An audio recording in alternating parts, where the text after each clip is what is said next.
So she's got some massive issues going forward. The comparison to 2008 is interesting because Barack Obama went on a massive winning streak after they were done with the South and they were done with Super Tuesday.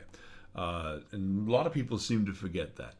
She had a huge lead on Super Tuesday. She won more states than he did, and then all of a sudden they got out of the South. I mean, even though President Barack Obama was the nation's first black president, the real first black president was Bill Clinton, and they love Bubba, and so Bubba did, and his wife did really, really well across that southern tier of states.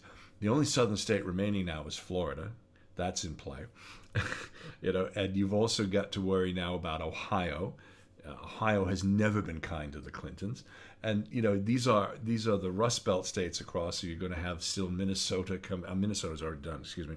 You're going to have Pennsylvania, which could become very interesting because of coal mining. You got already Trump is losing, as is Sanders in West Virginia. So you've got some serious issues.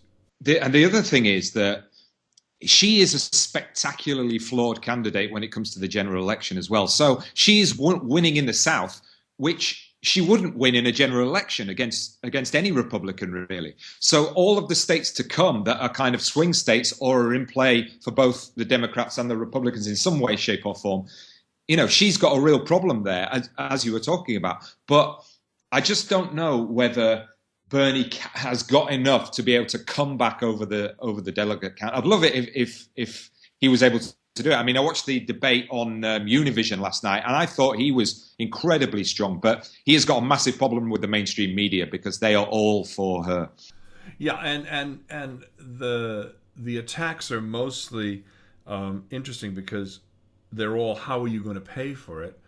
But nobody ever talks about, well, how are you going to pay for a $3 trillion war?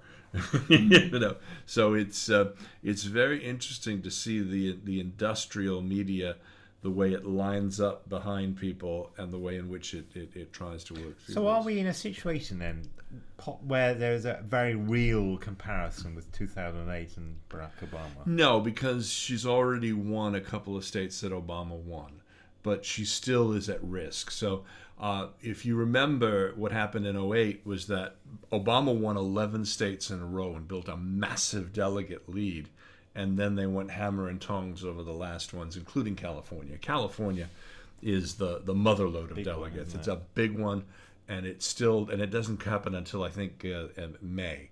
So there's still some big states to decide. But her path got a little bit more difficult, and she's probably not going to have this decided.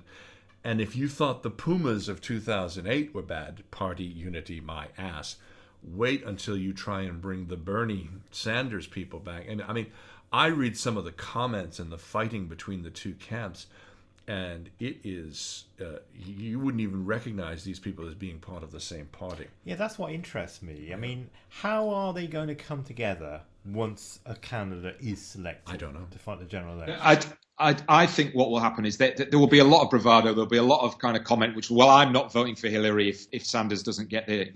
But when presented with the option of Donald Trump, I think people will just shut up and vote for the Democrat.